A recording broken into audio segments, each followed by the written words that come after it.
అందరికీ నమస్కారం అండి. Welcome to my YouTube channel Rudra rocks. అందరూ ఎలా ఉన్నారండి? అందరూ బాగుండాలి. ఓం నమః శివాయ. నా ఛానల్లో వీడియోలు కనుక నచ్చితే నా ఛానల్ సబ్స్క్రైబ్ చేసుకుని నాకు ఒక లైక్ ఇచ్చి నన్ను ఎంకరేజ్ చేస్తారని కోరిక.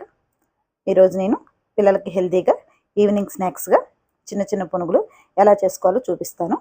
ఈ గ్లాస్ నిండా మినపప్పు నానబెట్టుకోవాలండి. ఈ 2 గ్లాసెస్ వరిపిండి తీసుకోవాలి. వరిపిండి ఎగ్జాక్ట్గా మనం ఏ గ్లాస్తో అయితే మినపప్పు తీసుకున్నామో అదే గ్లాస్తో 2 గ్లాసెస్ వరిపిండి తీసుకోవాలి. మనకు తగినంత ఉప్పు వేసుకొని అదే గ్లాస్తో 2 గ్లాస్ వాటర్ వేసుకొని కలుపుకోవాలి. 1 గ్లాస్ వేసిన తర్వాత మీకు పిండి ఏదైనా బాగా మెత్తగా అనిపిస్తే కనుక 1.5 గ్లాస్ వేసుకొని చూసుకోండి. లేదు మీకు కరెక్ట్గా అనిపిస్తుందంటే మాత్రం 2 గ్లాసెస్ వాటర్ అయితే మీకు ఎగ్జాక్ట్గా సరిపోతుంది. ఒకసారి చూడండి వీడియోలో. ఎందుకంటే ఇది గట్టిగా మనం ఏదైనా ప్రాసెస్ కరెక్ట్గా చేస్తేనే ఇది మనం అనుకున్నట్టుగా టేస్టీగా మనకు వస్తుంది. నేను అందుకే మీకు 1 or 2 టైమ్స్ చెప్తున్నాను వివరంగా. చూడండి అంత గట్టిగా మనం కలిపి ముందుగానే మనం గ్రైండర్ వేసే ముందే ఇది వరిపిండి నానబెట్టుకుని పక్కన పెట్టుకోవాలి.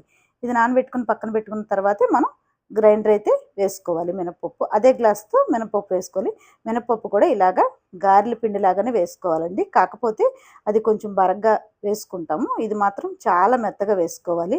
ఇడ్లీ పిండిలాగా మెత్తగా వేసుకోవాలి. వాటర్ మాత్రం కొంచెం చూసి వేసుకోండి. మీకు అర్థం అవడం కోసమే నేను ఏ గిన్నెలోకి ఆ గిన్నెలో సపరేట్ చేసి చూపిస్తున్నాను. మామూలుగా అయితే నేను 1 గిన్నెలోకి నేను తీసుకొని చూపించేస్తాను. కానీ మీకు అర్థం అవడం కోసం అది మినపప్పు, ఇది వరిపిండి. చూసారా? 2 కలిపి అలా పెట్టుకోవాలి. 2 కలిపించిన తర్వాత ఇది ఒక హాఫ్ అన్ అవర్ అయితే మనం పక్కన పెట్టేసుకోవాలండి. చక్కగా ఇలా గట్టిగానే కలుపుకొని మనం ఉంచుకోవాలి. దీంట్లో మాత్రం సోడా ఉప్పు అయితే వేయకూడదు.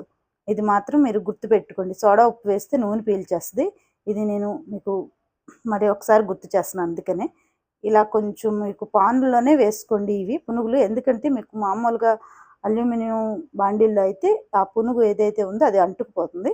ఇలా పాన్లోనే వేసుకొని నూనె కూడా బాగా హైగా పెట్టుకోవద్దు. కొంచెం మీడియంగా నూనె వేపుకోండి. అది అలా పిండి అది చూసారా? ఒక హాఫ్ అన్ అవర్ అలా పక్కన పెట్టుకుంటే మనకు అలా వస్తుంది పిండి. అది ముందుగా నేనైతే ఒక్క పునుగు అలా వేసి దేవుడికి నమస్కారం చేసుకుంటాను.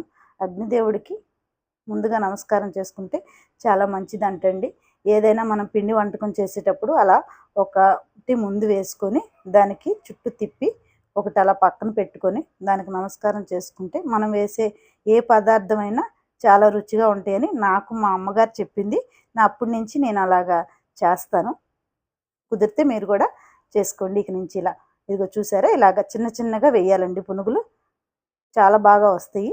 కానీ హైలో పెట్టి మాత్రం మీరు వేపొద్దు. మీడియంలోనే పెట్టి వేపుకోండి. ఒకసారి చూడండి వీడియోలో మీకు. అంటే మీకు ఇంత పర్ఫెక్ట్గా మీకు చిన్న పునుగు రాకపోతే కొంచెం చూసి అటు ఇటుగా వేసుకోండి. నాకంటే కొంచెం అలవాటు మీద నాకు ఇలా అలవాటైంది కాబట్టి నేను అలా కొంచెం చిన్నగా వేసాను. మీరు కొంచెం వేయలేకపోతే కొంచెం పెద్దగా వేసుకోండి. మ్యాక్సిమం చిన్నగా వేసుకోవడానికి ట్రై చేయండి. అలా అయితే బాగా వస్తాయి ఇవి. పిల్లలకి కూడా ఈవినింగ్ టైం అనే కాదండి, మీకు మార్నింగ్ టిఫిన్గా కూడా ఇవి చాలా బాగుంటాయి. పిల్లలకి ముందు హెల్తీగా ఉంటారు పిల్లలు. మీకు మైదా ఇలాంటివి ఏమి కలపం కాబట్టి మనం కొంచెం వరిపిండి మినపప్పే కాబట్టి హెల్తీగా. చూసారా? అది నిమ్మకాయ కారం అండి. అది నేను వీడియో తీయలేకపోయాను.